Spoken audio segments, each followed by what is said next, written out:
a todas y a todos y a todos y a todas. Mi nombre es Eugenia Cerula Montañés, la Fenicia 1988 en redes sociales. Hoy voy a subir, que lo grabé esta mañana, el vídeo de la tercera parte del mes de noviembre y la semana que viene haré la segunda. Al final de ese vídeo pensaba, digo, ¿lo hago o no lo hago? Pero sí que lo voy a hacer, aunque sí que es cierto que me gustaría sobre todo ponerlo en alguna comunicación o en algún artículo o las dos cosas, aunque siempre este tema se puede ampliar, que es el caso de si Estados Unidos, en este caso, es hispanofílica o hispanofóbica. ¿Por qué lo comento? Vamos a ver un pequeño fragmento del capítulo 4 de It, Bienvenidos a Derry, cuya primera temporada tiene 8 capítulos, mañana es el sexto capítulo y es una serie que a mí personalmente sí me gusta mucho, siempre me ha gustado el personaje de Pennywise y sobre todo en qué se basó Stephen King para poder crear este personaje. Y en sí es una serie que, la verdad, lo he dicho, me gusta, está muy bien. Encima, claro, el director de la serie es también el director de It parte uno y It parte 2, aunque también tenemos originalmente la miniserie, que si tengo que elegir entre qué repetiría más veces a la hora de ver en el ordenador o en la tele, la miniserie o las películas, yo elijo la miniserie, la verdad. Pero he de decir que la serie, de la cual se ha confirmado una segunda y tercera temporada, que está en relación con la primera, eso se puede hacer también un esquema perfectamente de qué elementos vemos en las series que son del libro o que nos recuerda a la miniserie y a las películas. Pero claro, eso no quiere decir de que en todas las películas y series que vea me guste todo al 100%. No se puede estar tampoco ni de acuerdo 100% con una persona, ni tampoco te tiene que gustar todo. Habrá cosas que no te gusten o que siempre se puedan mejorar. En It, Bienvenidos a Derry, en el capítulo 4, hay una escena, especialmente, que eso pasa en el final, que es el origen de It, o como también se le llama, bueno, que es su nombre, Pennywise, pero los niños siempre lo llaman It, eso, para no poder nombrarlo, como pasa en Harry Potter con Lord Voldemort, lo que no debe ser nombrado. Y te explica su origen. Sí que es verdad de que ha cambiado algunas cosas respecto al libro, aunque ya este origen, ya otros creadores de contenido ya lo habían hablado, de que el personaje de Pennywise, que está representado como un payaso, pero que en realidad no es un payaso, es un ente cósmico de otro universo que llegó hace millones de años a la Tierra y en concreto donde se encuentra la ciudad ficticia de Derry. Y es digamos, no sabemos exactamente la forma que tiene. También, por ejemplo, como he hecho antes referencia a Harry Potter, hay digamos, no es un hechizo exactamente, sino que una criatura de la cual no sabemos cuál es la forma, que se llama, se me ha ido el nombre, qué bien, Bogar, que un Bogar en el cual no se sabe la forma y que solamente representa aquello que te da fobia. Pues algo parecido es lo que pasa con Pennywise, es decir, él no tiene una forma, sino que tiene varias formas y se alimenta del miedo. En el momento en el que tú ya eres adulto, lo olvidas, o si te vas de la ciudad de Derry, olvidas todo lo ocurrido durante tu infancia, porque él se alimenta del miedo, especialmente del miedo de los niños. ¿Y cuál es la mejor manera de representar ese miedo? ¿Con algo que le dé realmente miedo? No, sino con una figura que en general siempre la unimos con la infancia como algo positivo, como es el caso de la figura del payaso. Pero que en una de las inspiraciones, por ejemplo, para crear a este payaso fue con el payaso Pogo, que era un asesino en serie que voluntariamente, bueno, voluntaria no, que hacía un voluntariado vestido de payaso con niños que estaban en el hospital. Así que es un poco muy tétrico, pero también esa combinación entre elementos de la infancia que son positivos, pero lo transformamos en ese contraste lo relacionamos con algo terrorífico, pues la verdad es que eso da muchísimo juego. Pues bien, en el capítulo 4 se explica el origen de It y en concreto hay unas escenas que dura un minuto y pico que he podido encontrar, digo rápidamente, he podido encontrar en un short esa escena en el cual vemos una clara, digamos, representación. En este caso, porque vemos que It no, en la ciudad de Derry no solamente conviven caucásicos y afrodescendientes, sino también indios. En este caso te va a explicar un poco de qué es lo que se dieron cuenta en su momento de que los propios los indios se dieron cuenta de que era un ente malvado y digamos que cuando eso se ve también que cuando llegan los primeros colonos advierten de este poder maligno, pero resulta de que no le hacen ni caso. Pero hay una escena en concreto que al principio puedes llegar a pensar, digo, pero ¿esto es hispanofobia?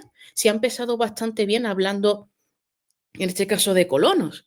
Porque, claro, digo, bueno, mejor porque como está ambientada en una ciudad ficticia de Estados Unidos, digo, a ver si por una vez han roto con ese estereotipo de que el colono, llaman colono al que habla en español y que lo único que hizo fue sembrar el mal en el continente americano, cuando ni siquiera los estadounidenses consideran, digamos, que consideran a Estados Unidos como si fuera una especie, no de Estado, sino de continente. Y claro, digo, bueno, ¿y qué pasa con Argentina? No sé qué, no cuánto, pero eso es el sur, pero claro, es América, porque América es un continente, no es ningún país, ni mucho menos.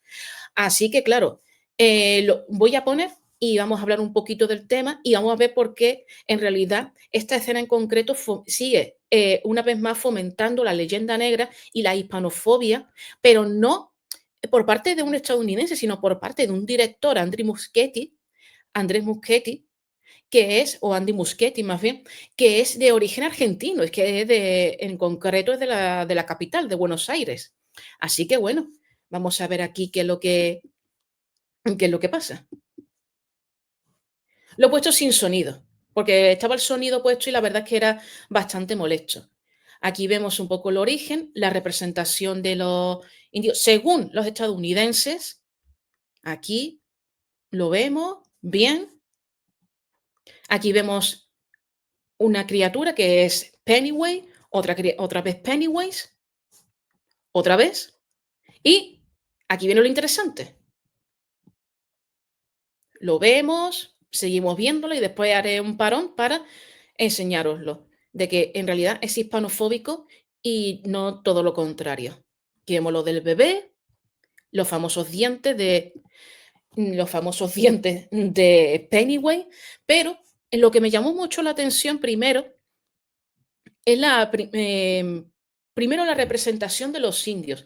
Sí que es cierto de que, claro, llamarlos indios también no es que esté mal ni mucho menos, es que en las fuentes primarias y secundarias se utilizaba el concepto indio porque en su momento Cristóbal Colón, cuando llegó al continente, que ni siquiera sabía que era un continente, creía que estaba en la India y entonces se les llama indios y en inglés también se les sigue llamando indios. Sin embargo, también hay otros conceptos como indígena, pero hay otro que es que el que más me gusta, que es naturales, que aparece también en las fuentes primarias y secundarias, tanto escritas como impresas.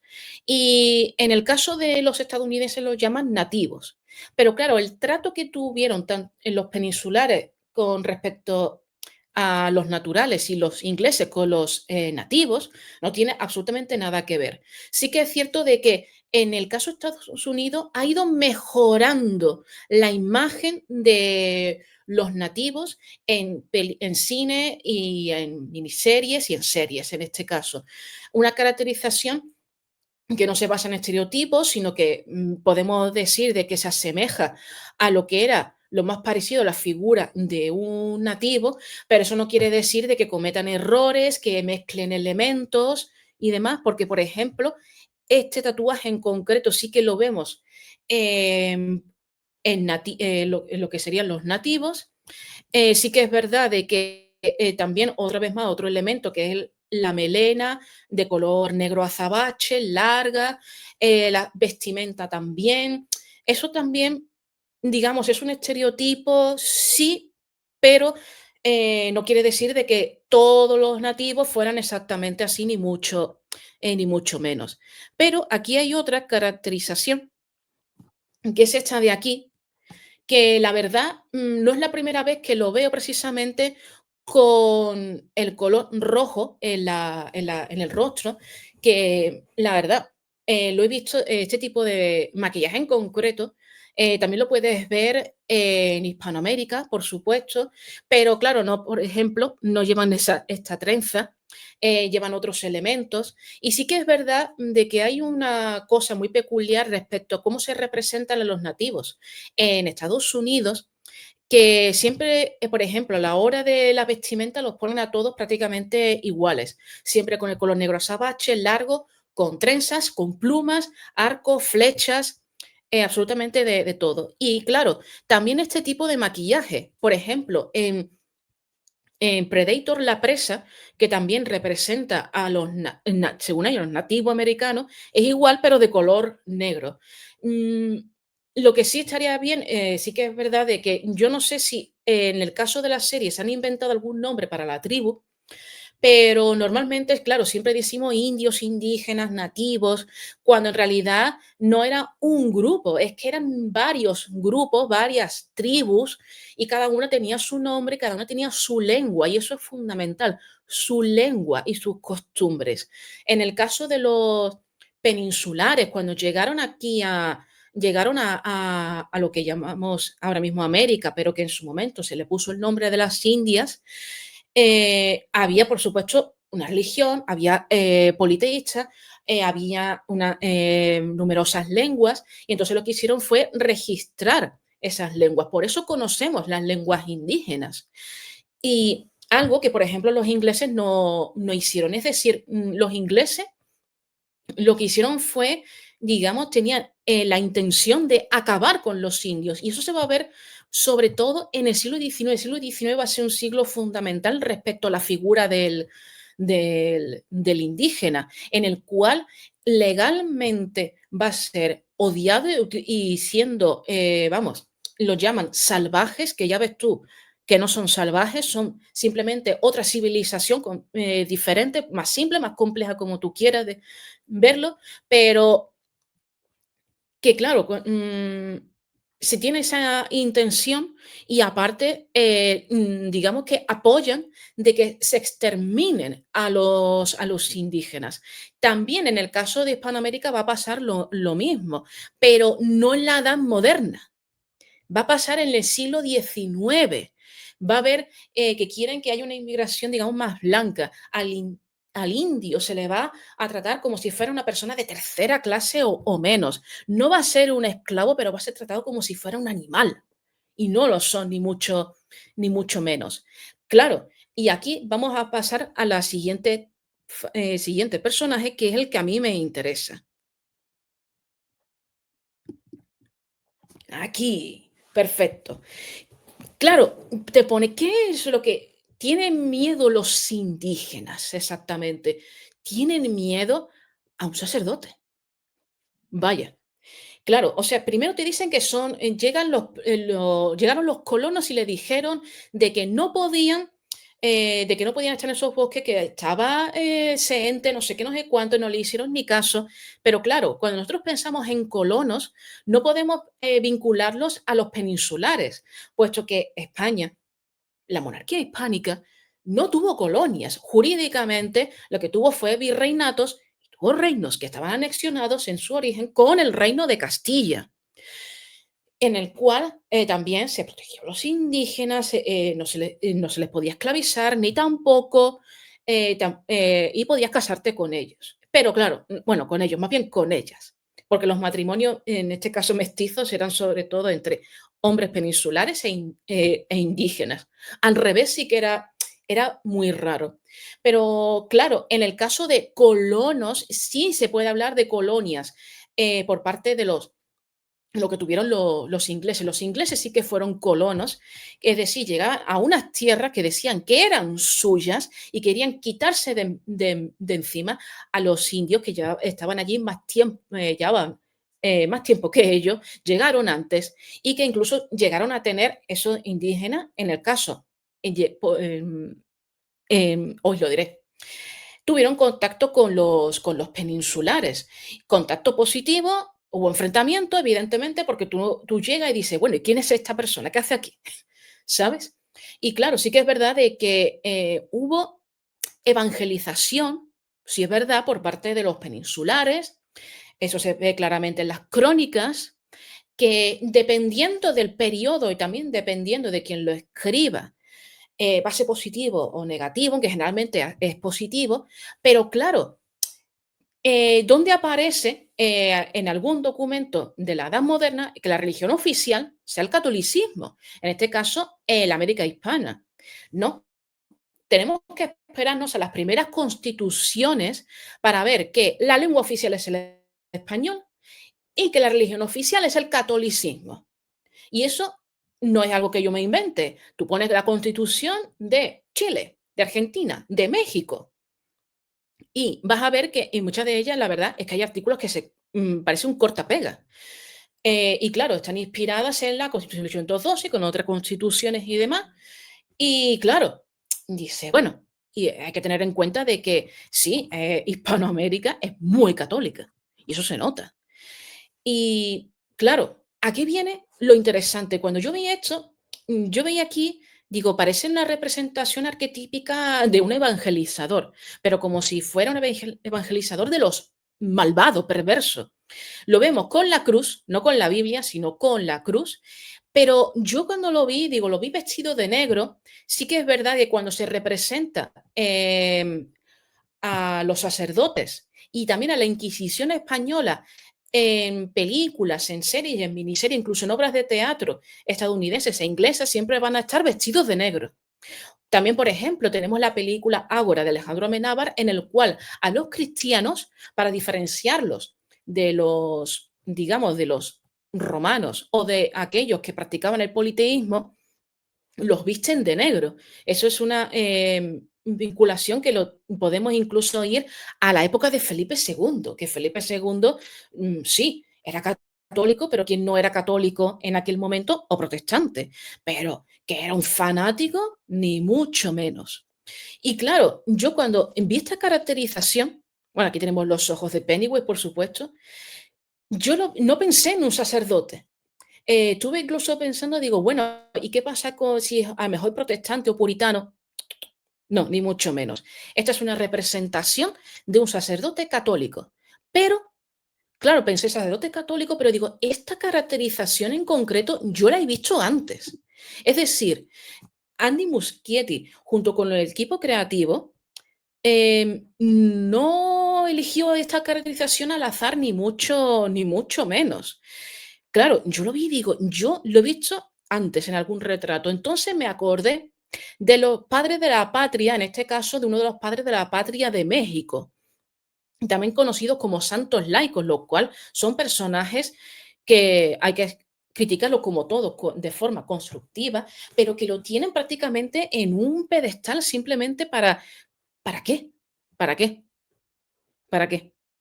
Y claro, digo, ya está, ya sé quién es. Voy a dejar de compartir. Y es que, ¿en qué se basó? ¿En qué se basó este equipo creativo? Pues se basaron en este personaje que digo, es que es idéntico, o al menos dice, se ha inspirado en él. Os presento a Miguel Hidalgo, o más bien conocido como el Padre Hidalgo, uno de los padres de la patria de México. Y claro, yo es que lo veo y digo, que parece que estoy viendo al sacerdote del capítulo 4 de It, bienvenidos a Derry.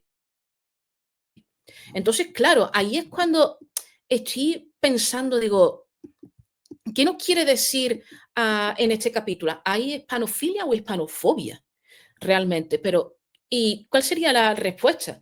Pues claramente hispanofobia, pero es una hispanofobia que se ha extendido un poco más, porque estoy viendo aquí lo voy a volver a compartir. Estoy viendo aquí de que se ha extendido a la edad contemporánea. Es decir, como si la hispanofobia, claro, vamos a, digamos, a alargar la leyenda negra, incluyendo también a los que son los padres de la patria, que también son los malos. Por supuesto, faltaría más. Hay personas que los consideran, incluso historiadores que los consideran traidores. Yo no los considero traidores, son hombres de su tiempo. Porque seguramente que yo habría hecho lo mismo y a lo mejor en el siglo XVI, pues sí, me hubiera casado con alguna, si fuera un hombre, si me hubiera casado con una indígena, por supuesto, y si hubiera sido un ilustrado del siglo XVIII, pues claro que habría empezado la independencia, eran nombres de su tiempo. Claro que lo hacían, no lo hacían al azar, todo estaba meticulosamente organizado y pensado.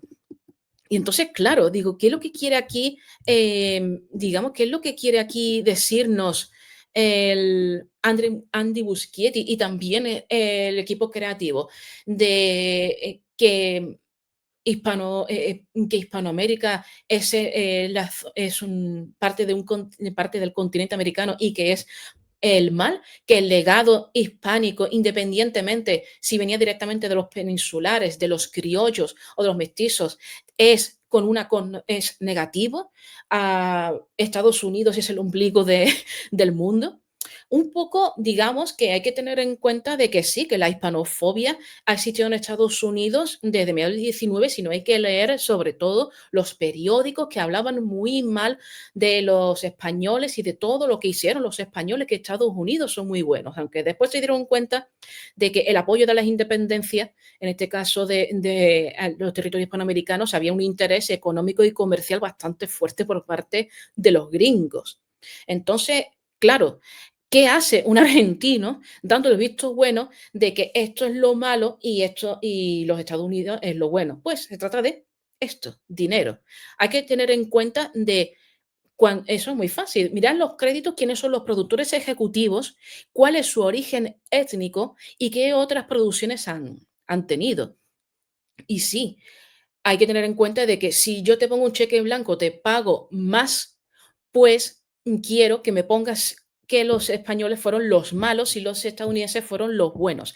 Que nosotros, los estadounidenses, no vamos a pedir perdón, ni mucho menos. Bueno, nosotros tampoco, porque nosotros no lo hemos hecho. Pero claro, aquí se mezclan elementos de ingleses y de elementos españoles, mezclamos la coctelera y tenemos esto.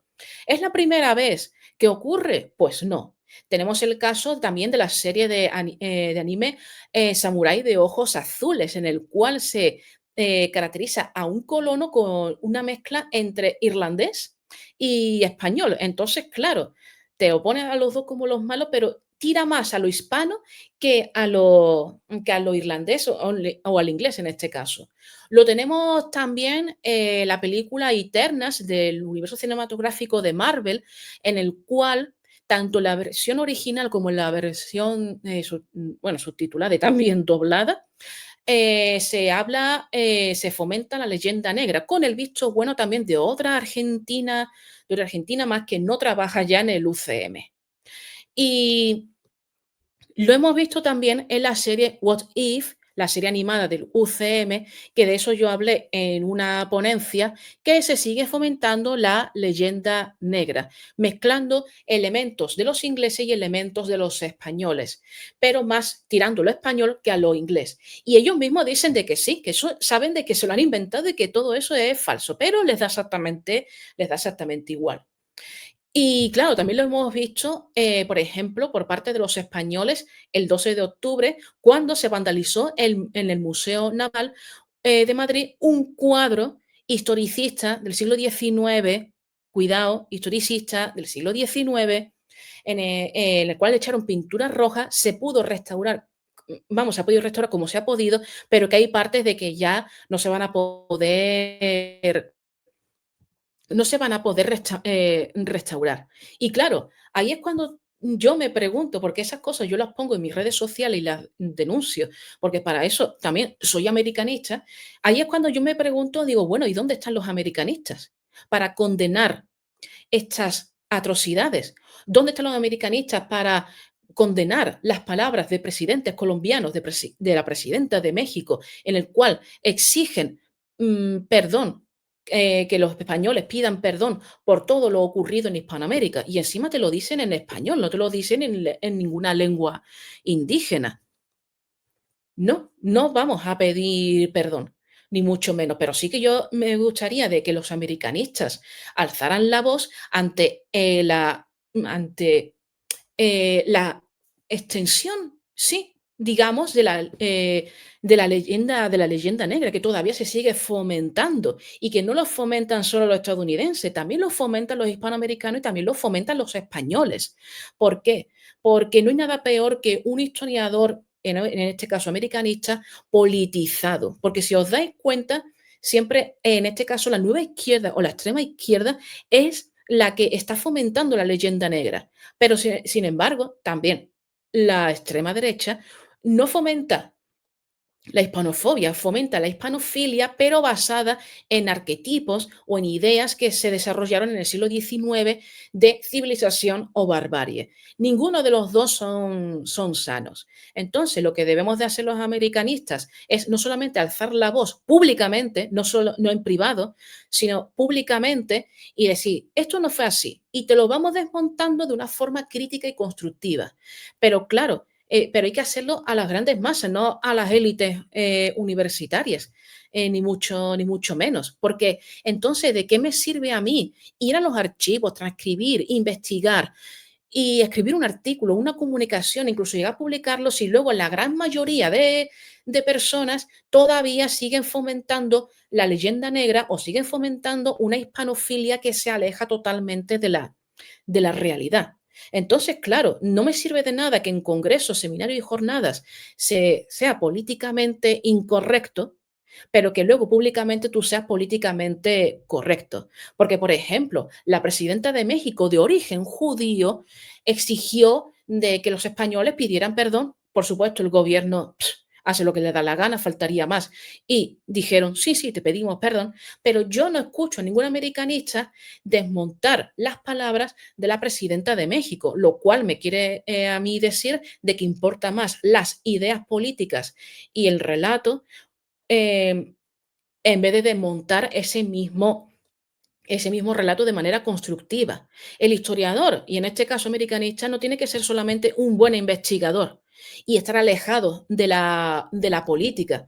Y además tiene que lanzarse a las masas, tiene que hablar a las masas, no solamente a la élite. ¿De qué me sirve a mí un congreso donde haya avances de investigación si luego también se siguen dando las clases igual que hace varios años, que se siguen hablando de los mismos personajes, siempre de los mismos conquistadores? Y menos mal de que al menos tenemos documentales, pero ese trabajo no es suficiente, tiene que haber muchísimo más. Y entonces, claro, no sirve de nada decir en privado no vamos a pedir perdón cuando públicamente no van a pedir perdón, ni mucho menos. Tú lo ves en las redes sociales y sí, está muy bien de que tú fomentes los congresos, les des difusión a los congresos, que hay que darlo, pero eso sí, no estaría tampoco nada mal de que también esos congresos fueran a la calle, a las masas, a enseñarles todo el legado que tiene Hispanoamérica y también España, siempre porque es una retroalimentación lo que ha habido desde finales del siglo XV. Y claro, digo, pues, ¿de qué me sirve? Y muchas veces piensas en tirar la toalla porque dices, lo desmonta y siguen con lo mismo. Así que, claro, aquí las responsabilidades no son solamente para aquellas personas que fomentan la leyenda negra a partir de la ignorancia y a partir de un relato falso, sino también por parte de los historiadores por no desmontar públicamente este tipo de, este tipo de historias. Sin embargo, los ves muy ofendidos cuando pasa algo, en este caso, algún conflicto bélico en el cual dicen que es genocidio, pero que no es genocidio, porque no hay intención de que lo haya, y sin embargo, no les veo desmontando ni tampoco criticando o diciendo su malestar ante estos actos que siguen fomentando la leyenda negra española, que no lo empezaron los ingleses, empezaron los flamencos. Y, y claro, que lo hacen en privado me parece muy bien, pero abrir las puertas de los archivos, de las universidades, de todo y enseñar realmente el legado hispano, enseñarlo. Y también a los descendientes, por ejemplo, de hispanoamericanos nacidos en Estados Unidos, que son también personas que fomentan la leyenda negra, o aquellos hispanoamericanos que estudian en universidades públicas y que dicen que el 12 de octubre no hay nada que celebrar. Bueno, si no hay nada que celebrar, pues dímelo en una lengua indígena y no seas católico ni tampoco ateo, sino conviértete en un sino sigue la religión de, grupo, indígena en concreto. Así que, vamos, eso es lo que me parece. ¿Cómo podemos hacerlo? No solamente en la calle, sino también, por ejemplo, como yo hago aquí, con vídeos de YouTube, eh, y también darle esa difusión, porque a veces yo tengo la sensación de que tenéis miedo a las masas, a los propios historiadores y en este caso los americanistas. ¿Tenéis miedo a las masas? ¿Tenéis miedo de que se sepa, la verdad? ¿O os queréis que se siga fomentando la leyenda negra para luego en privado victimizaros y luego en público todo lo contrario? A mí esas 2 caras no me parecen lo más acertado ni mucho menos. Así que lo que debemos de hacer es fomentar, eh, de forma constructiva la hispanofilia, pero de una manera sana, de una manera también real, y que nosotros también, americanos y españoles, y también filipinos, que siempre nos olvida Filipinas, somos todos hermanos y somos todos el resultado de una fusión no solamente física, sino también lingüística, religiosa y un largo etcétera. Y que se va a seguir fomentando la leyenda negra, efectivamente, pero nosotros tenemos el deber de desmontar todo, absolutamente todo, públicamente, en lo que respecta a la leyenda negra, y especialmente porque lo hacen en Estados Unidos. Y claro, tampoco podemos ponernos a la misma altura y decir: "No, los ingleses eran los malos", no sé qué, no sé cuánto. Es que no hay ni buenos ni malos, son hombres de su tiempo, mujeres de su tiempo, con una religión en concreto, con un pensamiento en concreto, y a saber tú, español, si hubieras sido un inglés del siglo XIX, no habrías tratado, de esa manera tan, desagradable a los indios.